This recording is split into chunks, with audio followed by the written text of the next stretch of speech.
కూడా Deuteronomy chapter 32 verse 30లో if one chase 1,000 2 will చేస్ 10,000 అని వ్రాయబడిన వాగ్దానము దేవుడి ఇద్దరి బిడ్డల పక్షంగా నెరవేర్చాలని హృదయపూర్వకంగా కోరుకుంటున్నాను.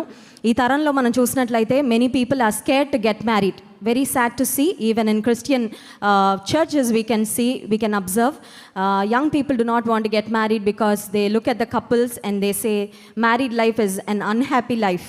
But it's my wish and it's my prayer that God would bless this family to be an exemplary family so that they would be an inspiration to the younger generation. వీరిని చూసిన వారు మమ్మల్ని కూడా దేవుడు ఈ విధంగా కట్టాలి, మేము కూడా రానున్న దినాల్లో భార్యాభర్తలుగా కుటుంబంగా దేవుని కొరకు సేవ చేయాలని ఈ బిడ్డలు ఇద్దరిని చూసి మరి ఇన్స్పైర్ అయ్యే విధంగా దేవుడు ఈ బిడ్డలు ఇద్దరిని ఆశీర్వదించాలని మరి I pray that God would help them, enable them to reach the ends of the earth with the gospel. దేవుని సువార్తను భూది గంతముల వరకు చాటించినట్లుగా దేవుడు ఈ బిడ్డలిద్దరిని వాడుకోవాలని హృదయపూర్వకంగా కోరుకుంటూ ఆశీర్వదిస్తూ